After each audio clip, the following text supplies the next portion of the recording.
రోడ్ల వెడల్పు పేరుతో పేద ప్రజల పొట్టకొట్టదని సిపిఎం భీమిలి డివిజన్ కార్యదర్శి ఆర్ఎస్ఎన్ మూర్తి అన్నారు.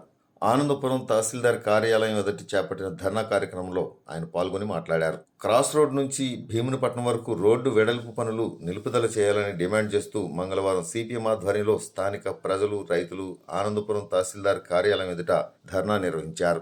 ఇటీవల భీమిలి క్రాస్ రోడ్ నుంచి గొల్లలపాలెం వరకు రోడ్డు వెడల్పు చేయడానికి మాస్టర్ ప్లాన్ రూపొందించి పబ్లిక్ నోటీసులు కూడా జారీ చేసిన విషయం తెలిసిందే. అయితే 200 అడుగుల వెడల్పు గల రోడ్డు అవసరం లేదని స్థానిక ప్రజలు, రైతులు వ్యతిరేకిస్తున్నారని వినతిపత్రం ఇచ్చారు. బొడ్డపాలెం, గొల్లలపేట, మన్యాలపేట తదితర ప్రాంతాల్లో రోడ్డుకి ఇరువైపులా సుమారు 200 కుటుంబాలు చిన్న చిన్న షాపులు పెట్టుకుంటూ జీవనం సాగిస్తున్నారని, వారి పొట్ట కొట్టొద్దని డిమాండ్ చేశారు. గతంలో ప్రకటించిన మాదిరిగా 100 అడుగుల లోపు వెడల్పు ఉండాలని ప్రజలు, రైతులు కోరుతున్నారని ప్రజల తరపున మాట్లాడారు.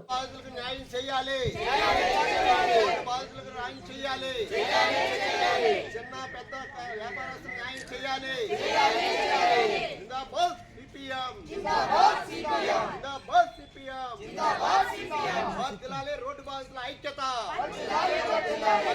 రోడ్డు బాధితుల ఐక్యత, రోడ్డు బాధితుల ఐక్యత. క్రాస్ రోడ్ నుంచి గొల్లలపాలెం 200 అడుగుల అడల్పు రోడ్డును నిలిపివేయాలి. 200 అడుగుల అడల్పు రోడ్డు వెంటనే నిలిపివేయాలి. తహసీల్దార్ ఆఫీస్ వద్ద ధర్నా.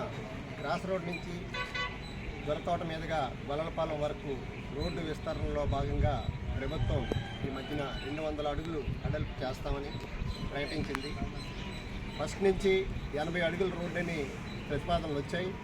ఆ రోడ్డునేమీ వేయలేదు. తర్వాత 100 అన్నారు, తర్వాత 120 అన్నారు. ఇప్పుడు 200కి పొడిగించారు. 200 రోడ్డు అడల్పు అయ్యేలా ఉంటే దాదాపుగా 200 కుటుంబాలు రోడ్డును పడుతున్నాయి. అక్కడ చిన్న పెద్ద టీ కొట్లు, చిన్న చిన్న వ్యాపారస్తులు అందరూ రోడ్డు పక్కన వ్యాపారాలు చేసుకుంటూ వాళ్ళ జీవనాన్ని దాదాపుగా 40 సంవత్సరాల నుంచి వాళ్ళ జీవన ఉపాధిని కొనసాగించుకుంటున్నారు. అలాంటి వాళ్ళంతా ఈరోజు రోడ్డు మీద పడుతున్నారు.